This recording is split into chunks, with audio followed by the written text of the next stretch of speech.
અમદાવાદ જિલ્લાના ધંધુકા એસટી ડેપોમાં કેટલાક સમયથી કંડક્ટરોની અછતના કારણે છાશવારે એસટી બસ બંધ રહેતા ગ્રામ્ય વિસ્તારોની પ્રજા ભારે હાલાકીનો સામનો કરી રહી છે.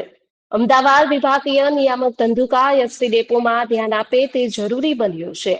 એસટી વ્યવહાર પૂરતો ન હોવાથી ગ્રામ્ય વિસ્તારમાં રોજિંદા અપડાઉન કરતા ગરીબ અને મધ્ય વર્ગના લોકોને સમયસર પોતાના કામ ધંધા રોજગાર ઉપર પહોંચી શકતા નથી, જેની સીધી અસર ગરીબ વર્ગના લોકો ઉપર પડી રહી છે.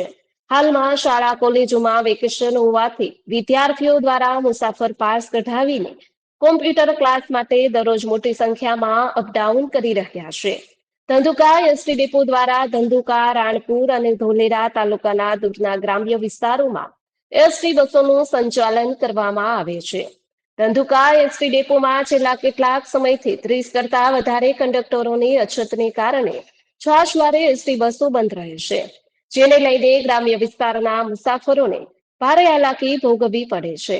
હાલમાં ધંધુકા એસટી ડેપો ખાતે ફરજ બજાવતા 7 કંડક્ટરો જવાબદાર અધિકારીઓ સાથે વહીવટ કરીને અમદાવાદની નજીકના ડેપો ખાતે મુવમેન્ટ ઉપર ફરજ બજાવી રહ્યા છે.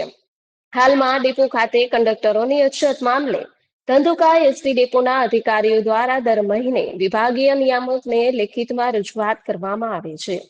તેમ છતાં કંડક્ટરોની નિમણૂક કરવામાં આવતી નથી. તીવ્ર કંડક્ટરોની અછત હોવા છતાં ચોર કોટવાલને દંડ તેમ વિભાગીય પરિવહન અધિકારી હિમાંશુ જોશી દ્વારા મનસ્વી રીતે તકદલી નિર્ણયે અમદાવાદ ઉદયપુરની નવી શેડ્યુલ ચાલુ કરવા માટે ધંધુકા ડેપોને વારંવાર દબાણ કરી રહ્યા છે. ત્યારે હજુ આગામી દિવસોમાં ગ્રામ્ય વિસ્તારના લોકોને એસટી સુવિધાથી વંચિત રહેવું પડે તો નવાઈ નહીં. આ હાલાકી મામલે ચૂંટાયેલા લોકપ્રતિનિધિઓ આગળ આવી રજૂઆતો કરીને પૂરતું ધ્યાન આપે તે બહુ જરૂરી બન્યું છે. જીડીસી ન્યૂઝ સાથે સીકે બારડ, ધંધુકા.